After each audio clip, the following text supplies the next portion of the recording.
It's a new bestseller about a man who really lived to age 109. Luke Burbank visits with the author of The Book of Charlie. It was a typical Sunday in August 2007 in a suburb of Kansas City when David Von Drehle spotted his new neighbor. And Charlie was in the drive wearing just a pair of swim trunks, and he's washing his girlfriend's car. Big, muscular chest. At 102. Charlie was Charlie White, and yes, he was 102. He'd already lived a couple of lifetimes and still had a lot of road in front of him. Meanwhile, Von Drehle and his young family had just moved from Washington, D.C. The two became fast friends. We'd usually sit in his den, and he'd tell me stories. Stories that comprise much of Von Drehle's new book, The Book of Charlie, published by Simon & Schuster, which is part of our parent company, Paramount Global. And yes, you read that cover right. Charlie lived to be 109. What are some of those kind of historical and otherwise amazing things about somebody who lives to be 109? He was born before radio. By the end of his life, he had an iPhone. He lived from the days of horse-drawn carriages to see people on the International Space Station. Charles White III was born in 1905 in Galesburg, Illinois. The son of a pastor, his family relocated to Kansas City so his father could supplement their income with a second job. But his father's life ended tragically at just 42. He, really described his childhood sort of ending that day. So, at age 8, Charlie's adult life began. He built his own radio to listen to Kansas City's jazz scene and then taught himself saxophone.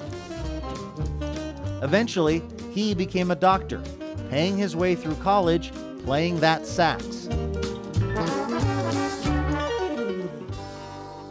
And for perspective, Charlie's medical career started before penicillin, and he went on to become one of the first anesthesiologists in Kansas City.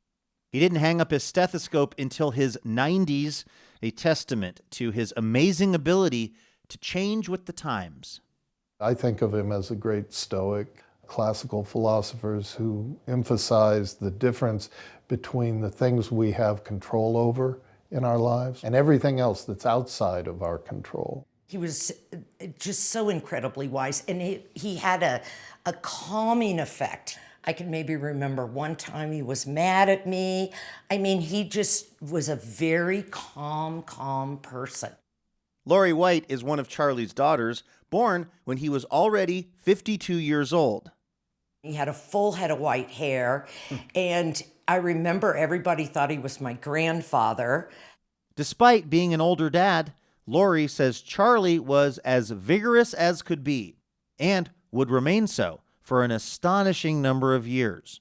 He had a 1967 convertible Mustang, and in the summertime, he'd go to my oldest sister's house almost every day, and he'd swim 100 laps.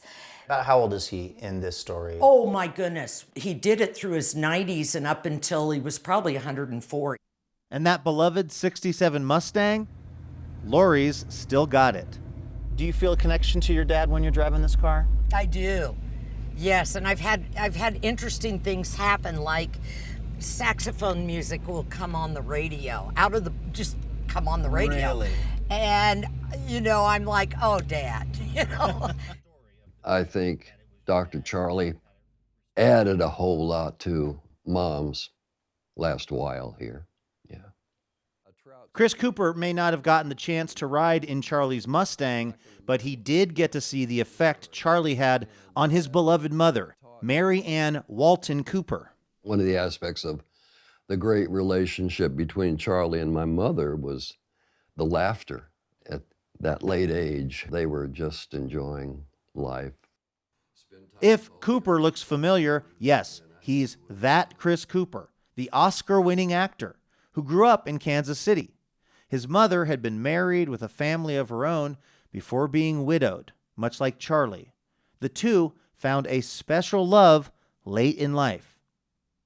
Charlie helped my mom, get out and get about. Even though he was, significantly older than her. Significantly older, but nothing was going to stop him, man. Nothing was going to stop him. In fact, it was Marianne's car that Charlie was washing that fateful day David Von Drehle first spotted him. What do you think he would have made of the fact that there is now this book, The Book of Charlie? I think he'd be surprised that I learned as much about living from him. You'd ask him for his philosophy of life, and he would say, well, my mother always just said to us, do the right thing. Here's Charlie in his own words. And if you do the right thing, that takes in a whole raft of things, see? It's so simple that it's so good. A life philosophy Lori decided to put on that Mustang Charlie loved so much, and a legacy that rolls on to this day.